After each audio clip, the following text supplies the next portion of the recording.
కర్డిష్ areas, అక్కడ Turkey కూడా ఉన్నారు. ఈ సిరియన్ గవర్నమెంట్ చాలా తక్కువ, ఇద్దరు అక్కడ ఉన్న గేమ్ ఆడుకుంటున్నారు కూర్చొని. ఎక్కడెక్కడ టర్కీ వెళ్తుందో ఇజ్రాయెల్కి ఒక థ్రెట్ అని చెప్పి ఇజ్రాయెల్ వాళ్ళని రానియట్లేదు. So this is a good thing for India. ఎందుకంటే మనకు కూడా అన్నిటికంటే పెద్ద థ్రెట్ పాకిస్తాన్ కాదు, మనకి Turkey is a big threat. టర్కీకి ఇప్పుడు ఏమైపోయిందంటే వాళ్ళ దేశంలో ఇన్ఫ్లేషన్ చాలా ఎక్కువ, కాస్ట్ ఆఫ్ లివింగ్ చాలా పెరిగిపోయింది, అక్కడ ప్రజలు విసుకొస్తున్నారు, గవర్నమెంట్ వ్యతిరేకంగా ప్రొటెస్ట్ నడుతుంది. వాళ్ళ ఆపోజిషన్ లీడర్ని జైల్లో వేసి ఇప్పుడు ఐ థింక్ 3 సంవత్సరాలు అవుతుంది.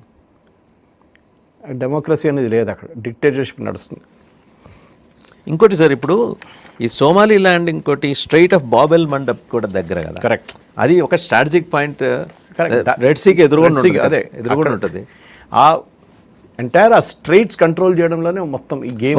ఇజ్రాయెల్ ఆలోచన కూడా సోమాలిలాండ్ ఇవ్వటం వెనక అది కూడా అయి ఉండొచ్చు ఉంటుంది డెఫినెట్గా. ఎందుకంటే మీకు ఎక్కడుంది ఇజ్రాయెల్, ఎక్కడుంది హార్న్ ఆఫ్ ఆఫ్రికా, దానికి వచ్చి మీరు రికగ్నిషన్ చేయడం ఏంది? ఎవరు రికగ్నైజ్ చేయని కంట్రీ 35 సంవత్సరాల నుంచి అడుగుతున్నారు వాళ్ళు.